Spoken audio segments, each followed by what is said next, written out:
marketing, smart coach transport, and public bus transport. Today, Barak is a European general manager at Autofleet and has a weekly mobility blog with over 2,000 subscribers called hashtag Moving People. Barak, it's our great pleasure to have you here today. It's now the time to share your ideas with us. Please, the stage is yours. Thank you. Thank you for the warm welcome. I'm very happy to be here. Um, just a second, I'll also present and start talking you through. So thank you very much for that introduction. Is the screen showing okay? Yes, it is. So yes, hi, I'm Barak. A bit of context of what I do as General Manager Europe at Autofleet. So just a short context on Autofleet, leading optimization platform for fleets. We have three main products: operating system or turnkey solution for launching ride-hailing, taxi, and delivery services, a tool to optimize fleets, and a solution to plan electrification of fleets. So those are the three areas that we deal with. So that's a bit of context to what I do. But let's start with talking about how to scale up in a bear market. We're going to talk about how companies in mobility are trying to achieve profitability, integrate into cities, and doing that while transitioning to electric. What we see here on the right is a chart by TMNT. TMNT is a strategy arm of Lufthansa. They follow the S&P 500 and the Mobility Tech Sub-Index. The Mobility Tech Sub-Index is built out of public companies in ride-hailing, micro-mobility, air travel, space travel, and autonomous vehicles. And what we see here is that we all know, obviously, that the S&P 500 has been underperforming. We are officially in a bear market since June 22. And what TMNT is showing us is that mobility has been even performing worse than the S&P 500 over the past year. And that's because unit economics have not yet brought profitability. It's hard for us to understand exactly the unit economics of companies, but you can see that there are a lot of famous companies that just can't reach profitability. So you see Uber on the left with almost just over $23 billion in the third three quarters of 2022, so Q1 to Q3 including, 23 billion in revenues, but losing almost 10 billion. Lyft, the same period of time, 3 billion, almost 3 billion revenues, but lost a billion. And Bird, only for the first two quarters of 2022, they haven't published the third one yet, made 114 million in revenue, but lost 300. So obviously, something's wrong. And the market are responding. In the past year, Uber has lost a third of its value. Bird has lost 90%, 95% of its value. Lyft down 75%, and almost each and every mobility company is behaving in the markets in the same way. We've got Swvl example for Swvl, who SPACed about 6 months to a year ago. And both them and Bird are today traded under $1, which means they could be erased from the New York Stock Exchange if that continues for too long. So this is the position that mobility is in right now. And there's a lot of actions that those companies are taking in order to reach profitability. So one is increasing revenue, and I'll run through examples. Expanding to new mobility segments. Taxi partnerships. We see Uber and Bolt with taxi partnerships. I'll talk about that a bit more when we go on. We've seen Uber going into delivery, going to charter, going to sharing, Bolt launching Bolt Drive, which is a car sharing business. I brought an example from Pakistan by Kia, which does motorcycles, expanding to car hailing. So you see companies expanding within mobility, expanding into new domains. So that's one way to increase revenue. Increasing fees. Lyft just announced an 18% increase in service fees. In APEC, Grab, Gojek, and Tada a couple of months ago all increased their fees. And this is again happening across the world. There's entry into new markets. A couple of examples of TIR and Kakao Mobility expanding into Europe. But what I wanted to talk about a bit more is there's a lot of pilots in DRT and micromobility. And the reason that that's in red, it's because, yes, and especially in DRT, there's a lot of pilots, but you see companies expanding into new markets, those markets being a 3-4 vehicle pilot for half a year. So they are expanding, but in a sense, they're not really expanding, and those pilots are then canceled or scaled down or continued at the same pace, so using 3, 4, 5 vehicles. So we see DRT and micromobility in certain markets expanding, but not really expanding in a way, and generating additional revenues. So advertising divisions that Uber, Lyft, and Swvl have set up. So those are ways that companies are increasing revenues. They're also cutting costs. I don't have to say, everybody knows about the tech layoffs, the hiring freeze, the spend cutting, a few examples, but it's everywhere in mobility and outside of mobility, and also exiting unprofitable market. Again, the most famous recent example is Bird, leaving a bunch of markets in Europe and cities in the US. Uber scaled back in all cities except one in Pakistan.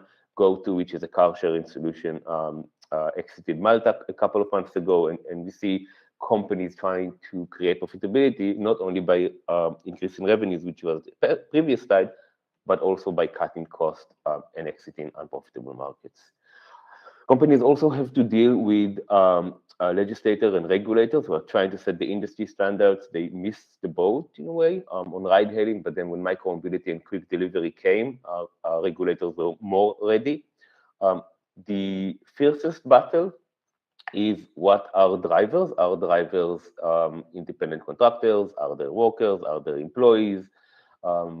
We see these battles in California. It was Proposition 22 when Uber, Lyft, and other gig companies were able to reverse a decision, making those drivers and couriers employed. But we see these everywhere in Europe, in North America, and elsewhere, this debate between companies and regulators. And we also see companies going into taxi fleet. And I said I'll say a word about that. It is a strategic decision to go into taxi fleets. The current business model, the ride-hailing business model, isn't sustainable enough with drivers being independent contractors. If they were to become workers/employees, it will be even more unsustainable for companies. Therefore, the solution is leaving the supply side, going away from taking care of drivers and partnering with taxi fleets and just being responsible for managing the demand. So we will see ride-hailing companies going to taxi fleet more and more, especially in markets where these drivers become workers and employees. So that's one thing. There's regulators trying to cut commission. So far, more companies mostly ignore it, and it's the Uber and Bolt case in Kenya. We have an interesting development in California. AB 371 makes micromobility companies liable for accidents made by people traveling on their scooters. This is still a work in action. It's not concluded yet, but this could mean micromobility companies leaving California just because of the insurance liability. And then there's the general gray area regulation. You can't have motorcycles in Latin, but you do. You can't have three-wheelers in India, but you have. And Bolt, which is a cool example, they in Barcelona, there was a new regulation that said that a vehicle has to be an X amount of length.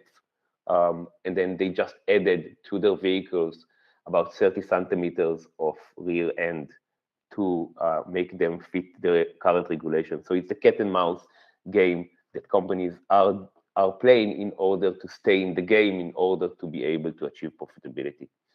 So that's on the profitability side. I'll talk a bit about integrating with transit network. It's a busy slide, so I'll walk you through the key takeaways.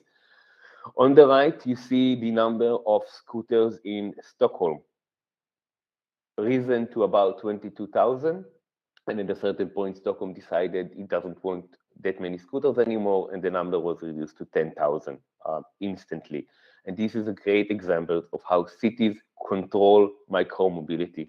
They don't control ride-hailing, it's not the ride-hailing problem, but they do control micromobility. And we see that these companies, the micromobility companies, are very committed to cities because cities manage the tenders. So they have a lot of environmental responsibility. They're in charge of user safety. They're in charge of operation management. So what happens if there's a damaged scooter? How much time does it take you to pick it up? Is there an equitable distribution? So a lot of questions that cities ask micromobility players, and micromobility players are committed to. And cities today have the ability to actively monitor in real time because everything is connected, which makes it even more complex for those companies.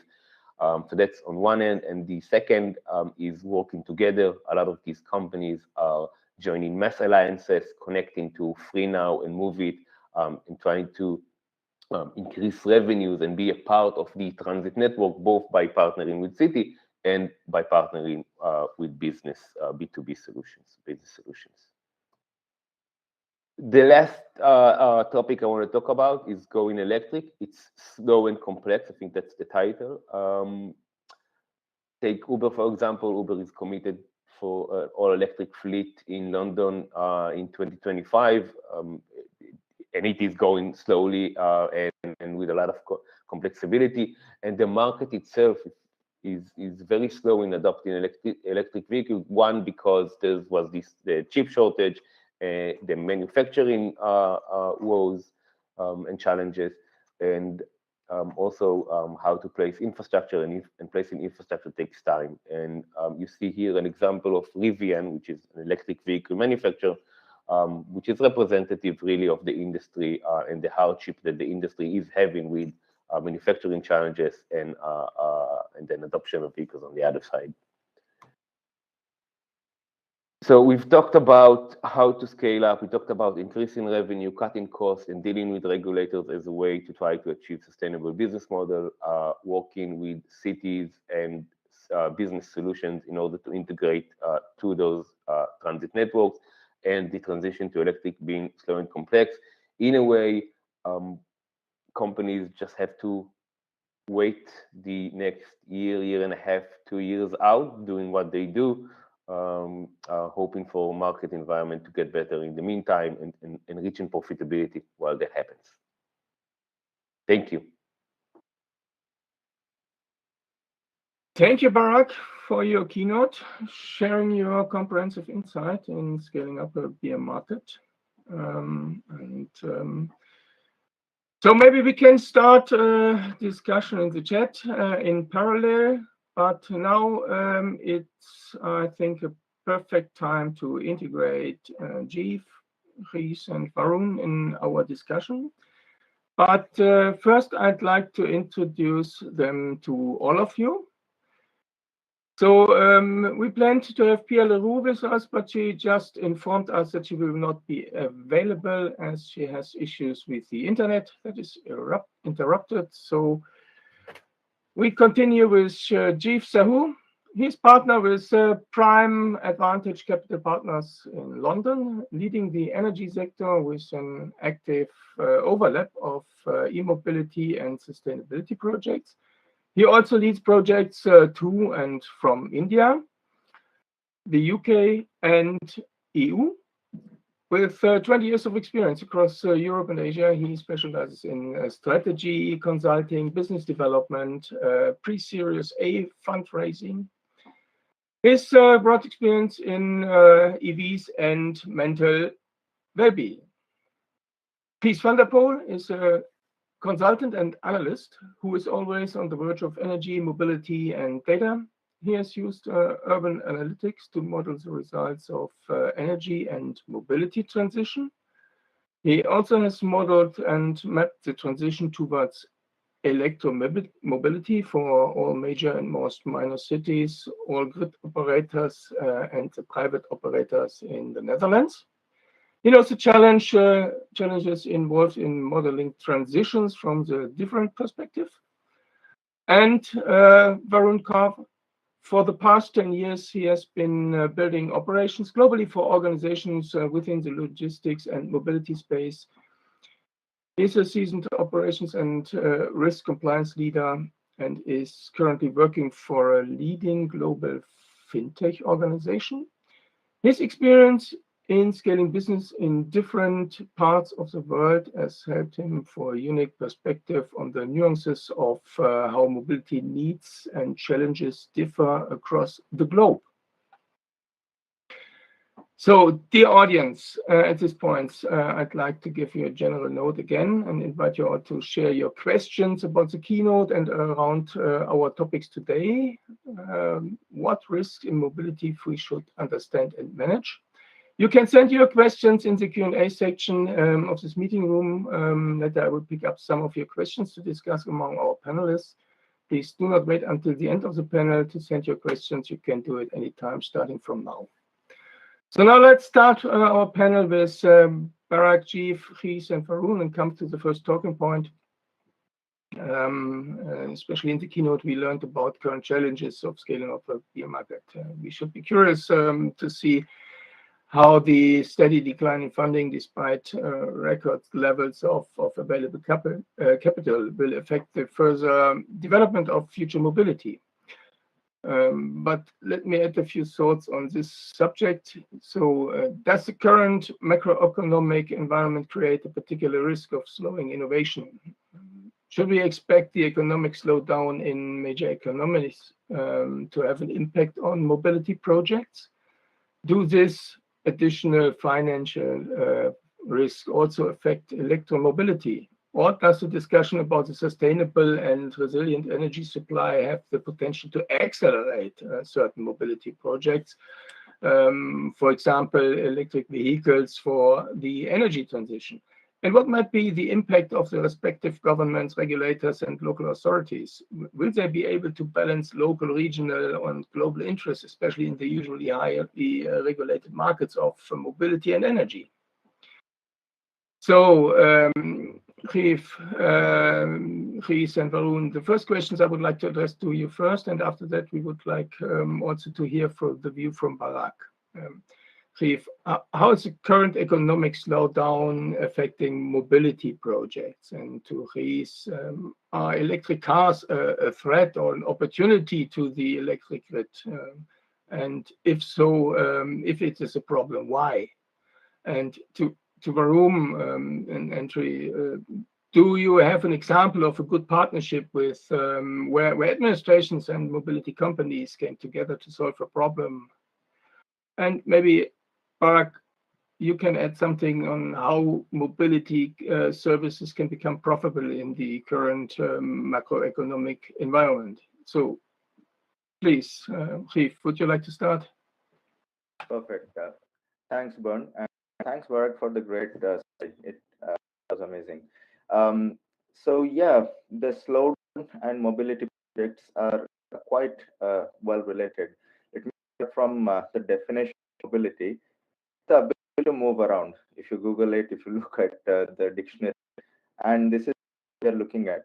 But the reason I explained the definition is because like slowdown in the economy, mobility affects every aspect of the society. And there has been some evidence by the government of UK and major organizations in the EU that mobility, transport, data, user experience, entire ecosystem is actually so connected that any movement in the going up, going down, direct impact on the user, the businesses. It's a barrier to employment. If we don't have good mobility, even if your job defies, there is some issue in reaching to the right job. During COVID and even later, movements actually affect healthcare. If we don't reach out to the right people, the right experts through mobility, healthcare is affected, finance is affected, jobs are affected. I know a lot of us, we talk about just the environment, climate. It's no more just the environment, it's everything. At the same time, coming from a finance background and watching projects, uh, having a front row seat to investment startups, this is also a great opportunity. The slowdown is forcing innovation. The slowdown is enabling new companies to come up with. Yes, we see a surge in startups that are working in the data sector, startups that are connecting energy to electric vehicles, to data, to consumer experience, and so forth. And as long as the business fundamentals are working right, and this is something that Barak has also explained, there is a big opportunity coming. So is the slowdown going to be all doom and gloom? Not really. Slowdown is actually going to accelerate these projects. Of course, some investors are going to slow down investment. I see they are being cautious, which is something that any investor would do. So that's my opinion about, is the slowdown affecting mobility project? Short run, yes, but long run, you will see so many new companies that are going to create unprecedented level of mobility in the short to medium term. Within 2 to 5 years, you will see amazing movements. Perfect. Thank you, Riff, for your answers. And now, Riz, maybe you can give us some of your insights.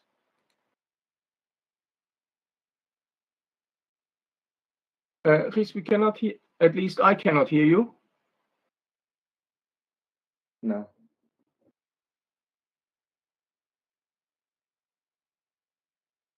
Riz, if until you try to fix your problems, I would like to hand over to Varun. Could you give us your feedback to the administration partnerships? Yeah, absolutely, Gordon. And thank you for the great presentation, Barak, and for everybody else on the panel, and for all of you joining as well. I think the question is obviously more about what's one partnership where the regulators have worked with mobility companies very well, and for me to sort of share that with the group.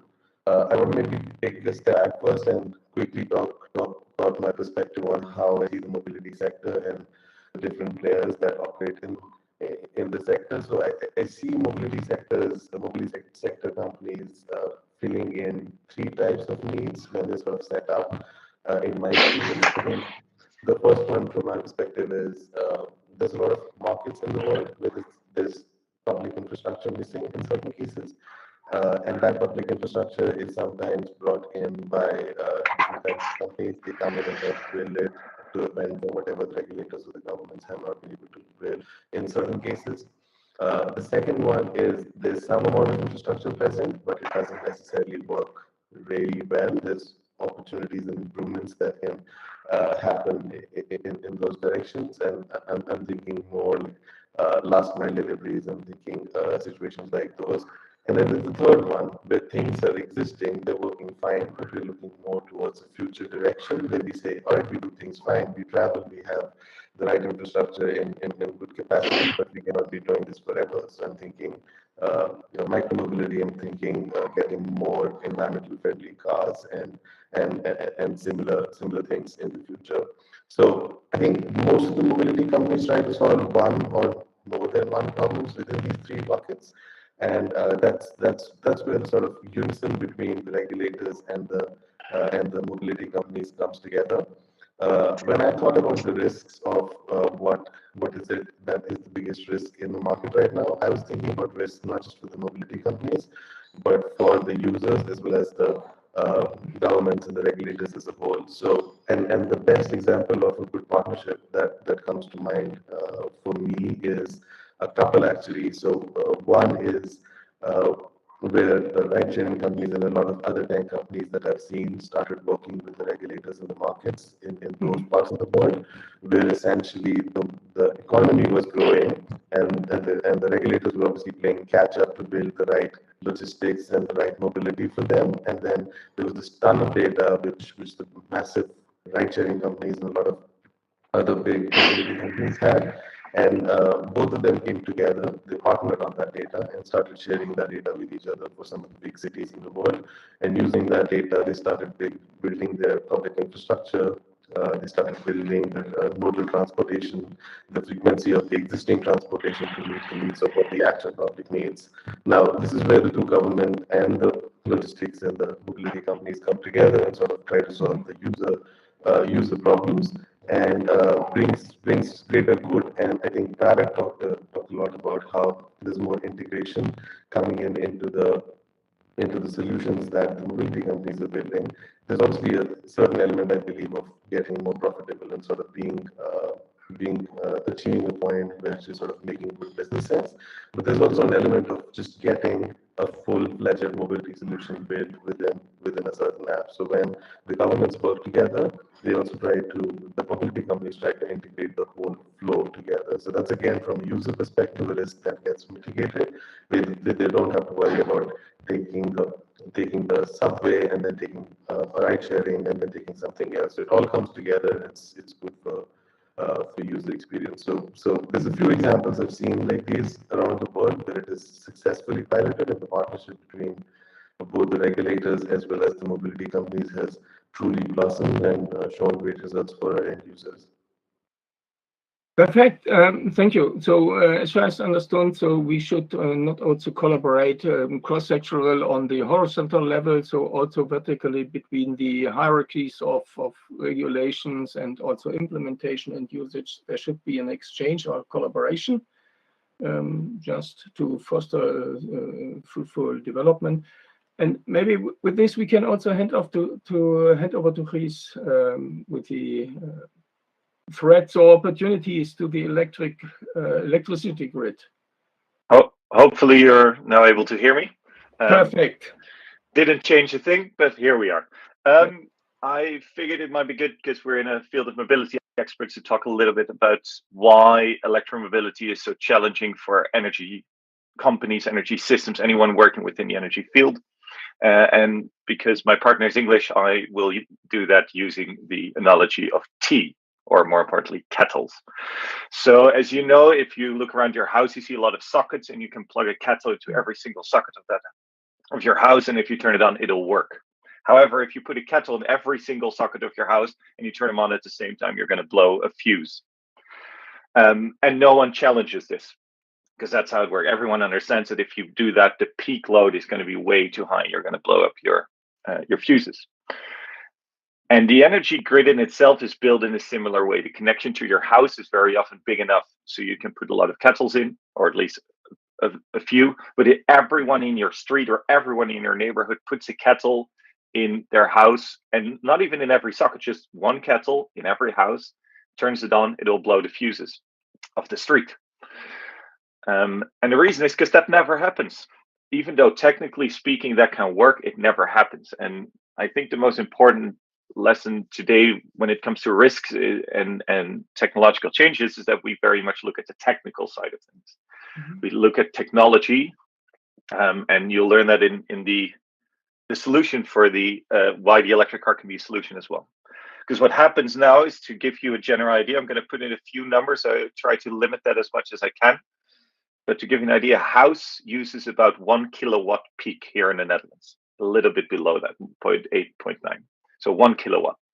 An electric kettle is about twice that, that's 1.75. So that's why if every house puts on one kettle, it'll blow the street up, because it's not built for that. But that never happens, except during the World Cup and right after Strictly Come Dancing. But apart from that, that never happens.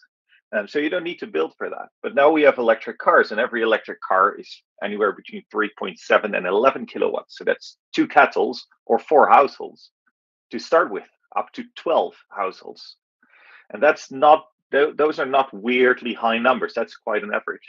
And what happens now is everyone comes home at 7 o'clock, turns on their washing machine, puts on their kettle, starts cooking, does everything, and plugs in their car at the same time. So in a grid that's designed for the houses that are in the street, and imagine that there are more cars than houses, what's going to happen if everyone plugs in their car in the evening at the same time? 12 times the amount per house what's currently built. There's no way on earth, in a country where I live, the Netherlands, 7 million houses, 8 million cars. You are adding almost 100 million households to that grid. To a grid that's designed for 7 million. That's never going to work. But there is an upside, and the upside is that cars only charge 4 hours a night, and we're there 12 to 14 hours.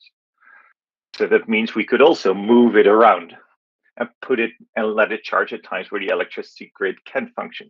Cars in Europe are idle, but 95% of the time. So if you plug them in, you can use that to play around with it.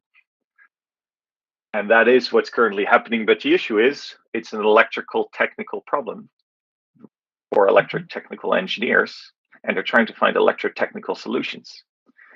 But electrotechnical solutions are not going to get you what you want, because it's people that are at the core of this. And I know I'm preaching to the choir because I am a social scientist and I model people, but there is a solution, there's a threat, but there's also a battery and wheels that I think can very much help us balance the electricity grid. But I would like to ask all mobility experts in the room here, try to get involved in this, because otherwise we're going to let the electrotechnical engineers solve it, and that's not the way forward. Yeah, Ries, perfect statement. This is why we join together here in UTech Chamber. This is why we have this mobility alliance here with this very, very different perspectives, and from financial, from people behavior, and also from the technology side, because we have to get into touch and exchange our ideas, yeah, just to put in all our experience, our insights, yeah, to shape future mobility as a human-centered mobility. It shall serve us, yeah, not we shall serve mobility or technology. But first, Barak. Bernd, if I may just add one sentence to his. It is a known fact long back when, in the British households, when everybody sat down to watch EastEnders, and at the same time there were millions of kettles switched on for having a tea. There were many areas having outs, and the grid had to address that situation, and we are not different from that. Amazing comparison, and we do have switching to coffee after the tea example. Perfect, thank you. Barak, how can we make mobility become profitable? Thank you. I'll just say that there's a very lively conversation on the chat, so everybody should follow it. I'm trying to keep up, and I can. Yeah, so I mean, I've talked about different actions that companies do in order to become profitable, and I think what I'll talk about now is how we try and enable that. And I've talked about the fact that at the beginning, I talked about the fact that we have an operating system or a turnkey solution for launching ride-hailing, taxi, and delivery services. And I think that what we see is that, and this is the reason kind of Autofleet and why it was formed, it was to deal with heavy asset fleets. And we saw in advance the trend of companies moving to their own fleets, because it makes more sense on unit economic point of view, where you have the efficiencies of scale. And I think that when you deal with heavy asset fleets, so for example, when you deal with an urban delivery company operating within the city, or when you deal with a taxi fleet or a ride-hailing fleet, it's all about how you increase the utilization of that specific vehicle, and how you are able to grow demand. So the more demand you have, the better utilization, the more profitable you are on a unit basis, the more profitable you are. We do that by having smart ride allocations, being able to demand prediction, and by mixing both delivery and ride hailing on the same platform. So if you're a taxi company, you can do delivery, and if you're the delivery company, you can't actually pick up people, but fine. And I think that's our approach, at least. Again, how you are able to create better utilization and grow revenues. And I think that next to all of the different actions that companies are taking, it's really how you manage your fleet. And it's also something that we see very much, and this was in the chat, what you do with car sharing, and how cities are looking at car sharing. And there are cities where car sharing is subsidized, and that's fine. And there are cities where car sharing isn't subsidized, and then again, the utilization becomes something very important. How you manage your fleet, and that's our angle, in a sense, in this wide actions that companies are taking.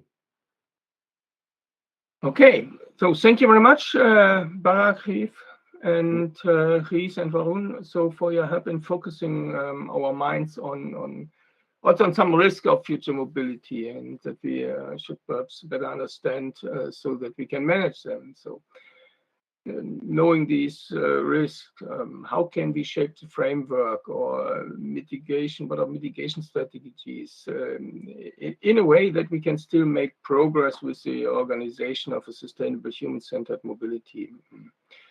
Also for these topics, I would appreciate the ideas from each of you. So some starting questions as before, Rief. Does an increased focus on energy accelerate mobility projects? To Riz, how can we make sure that e-vehicles become part of the solution? And to Varun, how can we encourage ongoing innovations in the mobility sector? Barak, maybe you can also give us some ideas how cities can manage mobility solutions. So who wants to be first to start? Any thoughts on these aspects? Varun? Start with energy. No? Okay. So see, this is first time in many decades, especially since wars and so forth from the past, and many of the people in today's generation have not seen such wars as well. But we are seeing that we could have complete blackout during winter in many countries, and people are preparing for it. Governments are preparing for it, but energy in a developed economy was never a problem. We took it for granted. We'll always have lighting, we'll always have heating, and so forth. And now, when up north in Scotland, all of a sudden the energy company has switched off electricity, and these guys have don't even have there, and they don't get SMS alerts and so forth. And government has to do something to even provide heating. Now that makes it a bigger problem in society. So when energy has affected, it's like affecting food. And when that is affected, now if you see the economics in the society, transportation, employment, healthcare, everything else is getting there. Now, is a focus on energy accelerating mobility? Definitely, because now people are looking for solution, and they have been looking for solutions since the last many years. Now they are being heard, funded, coming to the limelight that yes, we can do this optimization, and we can do this kind of analysis where consumers get the benefit out of it. Yes, there should be some changes in the decision as far as energy companies are concerned. Companies who have been traditionally into petrol and diesel or oil and gas are seriously looking into mobility projects now, because the needle has moved, right? So it is moving there. In fact, in the chat, somebody had asked that, is there a saturation? While there is a saturation indicated for sure, because there is a lot of idea coming in, there is a great opportunity for amalgamation, and has had in their definitions. We as a group, when we get together from variety of angles, from data perspective, from charging perspective, from last mile perspective, and so for everybody come together, these projects become a success, which is one of EUTech's. If we don't, and we will keep seeing what has been happening, the project looks good. It fails because there are parts of the project that don't talk to each other. Public transport is on one side, energy management is on one side, data management is on one side, regulations are on one side. If they're not gelling together, then the entire society suffers. So my idea is that definitely there is going to be an increase on mobility projects. We need to work together in order to increase the way we work and the synergies that we can actually leverage. companies will die. Companies are just following the hype of the market, but their business fundamentals are not clear. In the investment world, anybody who is investing into this sector, they're looking, if I have put €1 or £1, when and how much is that £1 and €1 going to work and come back to me? Keep that in mind, have the business fundamentals work, and the rest of it is already a problem which the society is seeing. And when we take it together, it goes towards successful projects. That's my take on it. Happy to get remarks. Perfect. Thank you. The next. I think maybe I can go quickly because I think I have similar thoughts as G, except for maybe some divergent thoughts. But and I hope everybody can hear me fine. I think my microphone was awful the last time I spoke. I think again the same problem. The same problem. Yes. All right. Let me try taking it off. Give me a second. Maybe these you can go till I fix it. So while you fix it, I'll just say that our take on electrification or fluidification. Sorry, Varun, I think we have an echo from your side. Okay. Can you hear me now? Do you still hear an echo? We're now unmuted. Can you hear me now? No, does not work.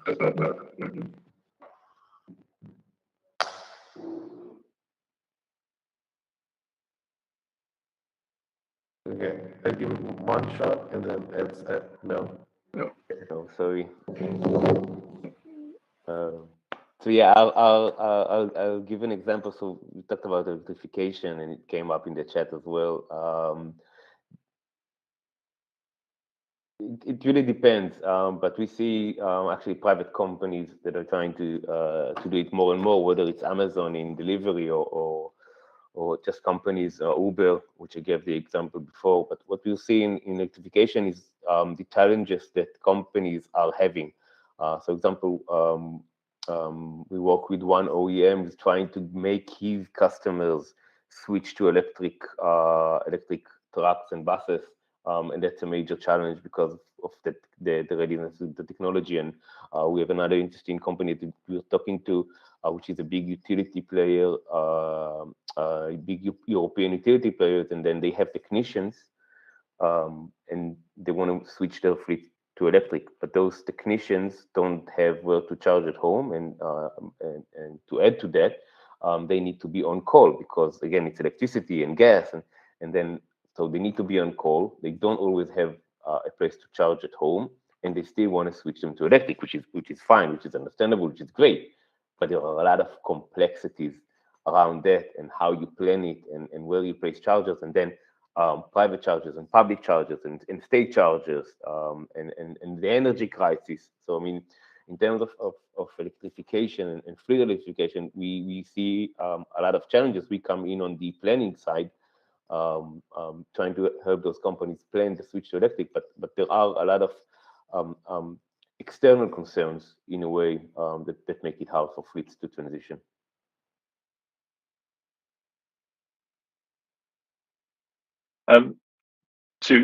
I think to add to that, I agree very much with what's previously said. The charging infrastructure is indeed, as you say, but one of the biggest challenges. I've worked in the industry for the last 10 years and done the amount of calculations, the load management, and the energy side of things. And in practice, it's always a lot harder than it is on paper.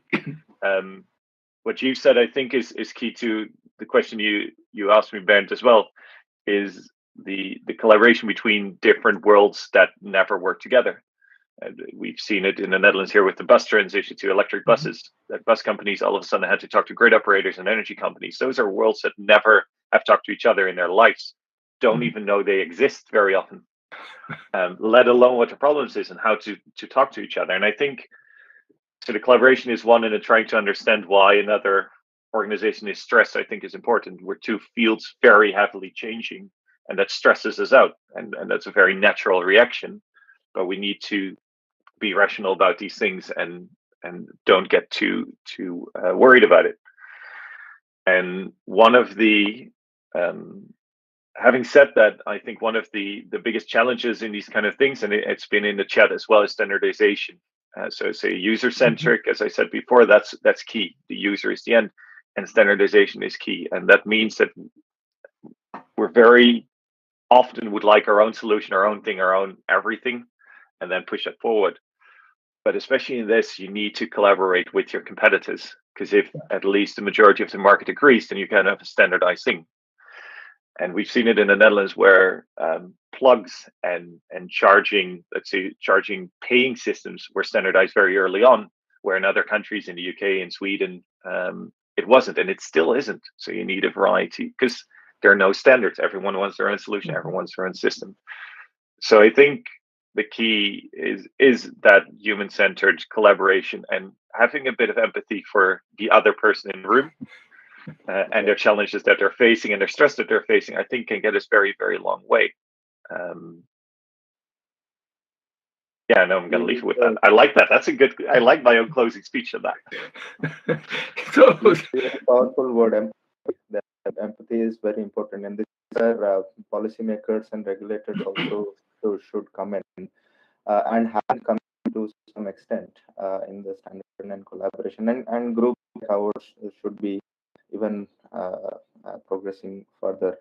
Just on the charging infrastructure and the regulation / policy discussion I saw on the chat, I have multiple cards but no home charger because of a very small regulation in the local council about my driveway.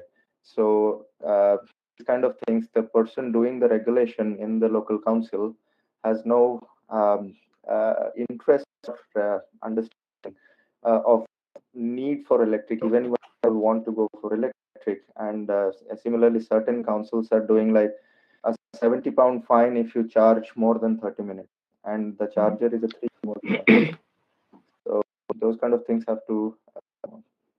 So thank you very much, Barak, Chief, Gijs, and Varun for your contribution. And it's not an easy topic we are talking about, and we had a very vivid discussion. So I hope I haven't promised too much in the beginning.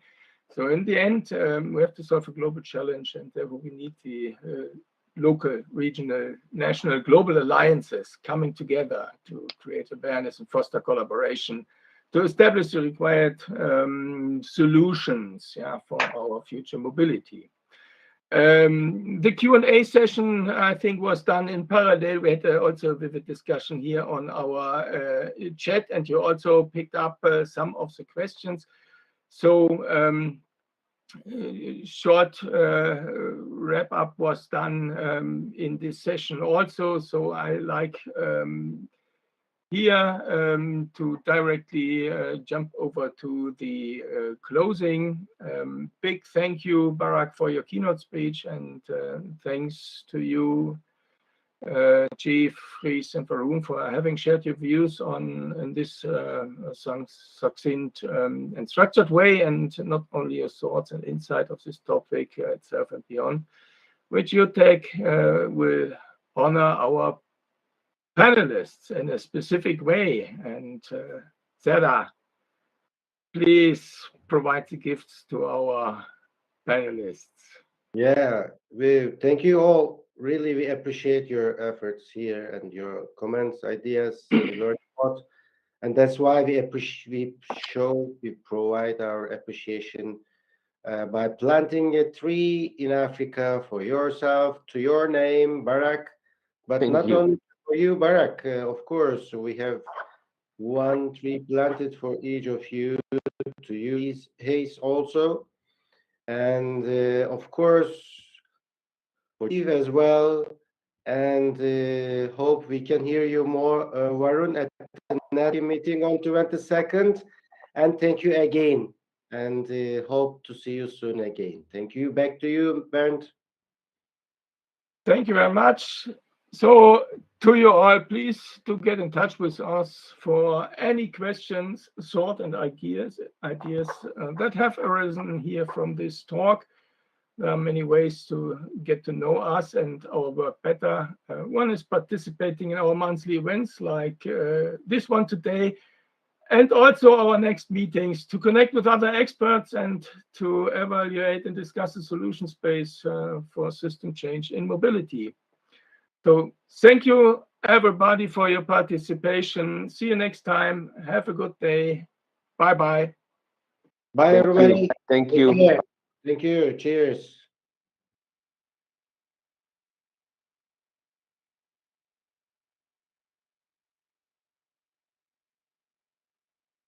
Thank you, Bernd. So thank you, Dada.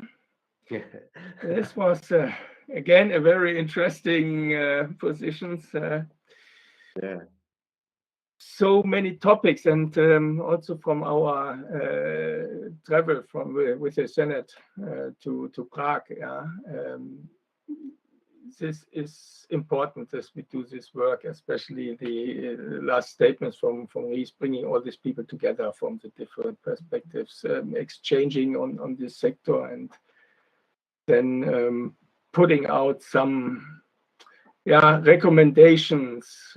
This would be very important because there are not many organizations where this topic is discussed from these various perspectives. It makes hard to compile these recommendations, of course, but I think it's worth doing so. And we need this input. Also the regulators and also the huge companies need this. Although they didn't really talk about it. But they appreciated the discussion. It was really good. Very good to hear. Thank you, Bernd. I mean, you in a perfect way because this was, hard to manage, and thank you for your support again. Thank you, Zera. It was a pleasure for me. Thank you. See you next time. Ciao. Bye. Bye.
You are currently the only person in this conference.